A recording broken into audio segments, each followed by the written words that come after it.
कभी कभी ऐसा लगता है कि विदेश नीति के संबंध में शायद उतना कोई महत्वपूर्ण बात आपके सामने रखने का अवसर कम मिलता है।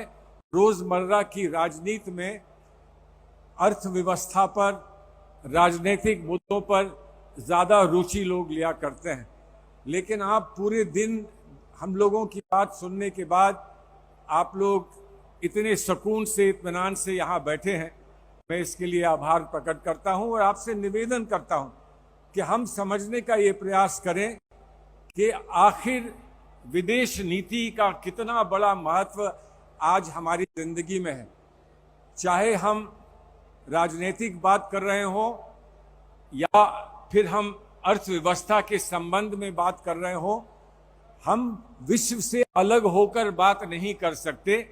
आज जो विश्व में होता है उसका कल भारत पर प्रभाव पड़ता है और भारत इतना महत्वपूर्ण अब देश है अर्थव्यवस्था को लेकर भी कि आज जो भारत में होगा उसका कहीं ना कहीं असर पूरे विश्व में जाकर पहुंचता है। और फिर हमारी कड़ियां सब जगह जुड़ी हैं। आप जानते हैं प्रवासी भारतीय कितना महत्वपूर्ण उनका योगदान पूरे विश्व में अब है। जगह जगह बहुत उच्च स्थानों पर वो पहुंच चुके हैं और कहीं ना कहीं वो सहानुभूति अपने अपने देश के साथ रखते हैं, जिस देश में वो पैदा हुए या जिस देश में उनके पूर्वज पैदा हुए। हमारे भारतवर्ष के लिए कुछ सहानुभूति वो भी रखते हैं और इसलिए हम जो करते हैं हमारे देश में जो होता है उसको वो लोग बड़े गौर से देखते हैं और हमारे यहाँ कार्य प्रणाली को देखकर वो भी अपने निर्णय लेते हैं और वो हमारे लिए सहानुभूति बढ़ाते हैं या घट जाती है, ऐसा देखने को मिलता है। आज एक प्रश्न आया, बहुत दिन से हमारे भारतवर्ष में जब से ये भारतीय जनता पार्टी की सरकार आई तब से अंकुश लगाने के प्रयास हो रहे थे कि मीडिया पर अंकुश लगाया जाए, मीडिया पर अपनी बात स्वतः अपनी बात कहने का जो अधिकार है उस पर कहीं ना कहीं रोक लगाई जाए। ये चलता रहा, बहुत दिन से चलता था, हम लोग इसकी शिकायत करते थे, आप लोग निकलकर सड़कों पर भी आते थे, लेकिन हमें इसमें बहुत ज़्यादा कामयाबी, सफलता प्राप्त नहीं हो रही थी और लोगों ने ये कहना शुरू किया ये तो गोदी मीडिया है और गोदी मीडिया से आप किस तरह से प्रभावशाली रूप से अपनी बात कह पाएंगे या उनको आप कन्विंस कर पाएंगे कि वो अपने बंधन को तोड़ें। लेकिन अभी हाल में देखने को मिला है जो बीबीसी के साथ हुआ है। बीबीसी ने गुजरात पर एक फिल्म बनाई, डॉक्यूमेंट्री बनाई, पूरी दुनिया ने उसको देखा। अब इनका ये मानना है कि वो दिखाने का अधिकार नहीं है। हमारी सरकार जहां तक इसका वर्चस्व है वो भारतवर्ष में है। भारतवर्ष में आप रोक सकते हैं किसी भी डॉक्यूमेंट्री को, फिल्म को, लेकिन तब भी रूल ऑफ लॉ है इस देश में, किसको क्या कहने का अधिकार है और क्या कहीं कुछ फ्रीडम ऑफ एक्सप्रेशन तक कहां तक पहुंचता है, इस सब पर आपको बात करने का अधिकार है। लेकिन जब बीबीसी पर रोक लगती है और उसके बाद बीबीसी पर छापे डाले जाते हैं दिल्ली में और भारतवर्ष में, तो बाहर उसका प्रभाव क्या होगा, उसका कहीं ना कहीं फॉरेन पॉलिसी पे असर पड़ता है। हमें फायदा हो जाए इस बात से, ये जिस तरह से पेश आते हैं, इनकी कार्यकल्प जैसे हैं, उससे हमें फायदा हो, लेकिन देश का नुकसान होता है और वो हम उस बात में अपने आप को प्रसन्न नहीं कर सकते कि हमारे देश का नुकसान हो रहा है। तो इसलिए मैं आप लोगों से निवेदन करना चाहता हूं, मैं निवेदन ये करना चाहता हूं कि थोड़ी सी रुचि अब आप विदेश नीति के समस्याओं को लेकर और उन विदेश नीति के विषयों पर भी अपनी रुचि बढ़ाएं, इसलिए कि सिर्फ नारे जो दिए जाते हैं, खोखले नारे, ये सरकार विदेश नीति का प्रारूप खोखले नारों को रख कर देती है। उन खोखले नारों से हमारा काम नहीं चलेगा। विदेश नीति एक बहुत गंभीर प्रयास होता है जिससे हम अपने देश को भली भांति अपने देश को का प्रचार करें, देश को फायदा दिलाएं, देश को सफल बनाएं। इसके लिए हम अंतर्राष्ट्रीय स्तर पर और देशों के साथ कैसे संपर्क बनाएं और कैसे उनसे बात करें, कैसे उनसे चर्चा को आगे बढ़ाएं, ये विदेश नीति का हिस्सा होता है।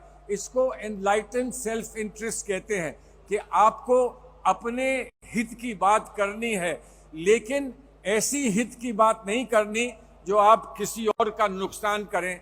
इसलिए आप एनलाइटन सेल्फ इंटरेस्ट कहते हैं। माननीय अध्यक्ष जी आ गए हैं और अध्यक्ष जी ने हमको बहुत बहुत प्रेरित किया है इस मामले में, और मैं ये चाहूँगा कि अध्यक्ष जी की मौजूदगी में ही आपका मत प्रस्तुत हो जाए।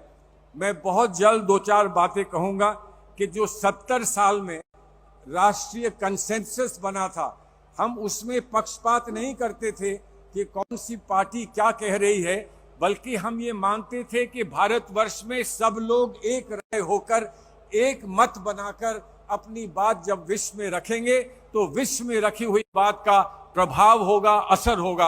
और मैं जानता हूं कि जब मैं जूनियर विदेश मंत्री था और हमें पाकिस्तान का सामना करने के लिए नरसिम्हा राव जी प्रधानमंत्री थे, उन्होंने हमें जिनीवा भेजा था, तो मुझे उन्हें अपने डेलीगेशन का अध्यक्ष ना बनाकर अटल बिहारी वाजपेयी जी को जब ऑपोजिशन लीडर थे उनको अध्यक्ष बनाया था, ताकि भारत की बात में कोई ये ना कह पाए ये सिर्फ सरकार की बात है, ये विपक्ष की बात नहीं है। लेकिन आप जानते हैं कि आज देखने को ऐसा मिल नहीं रहा है।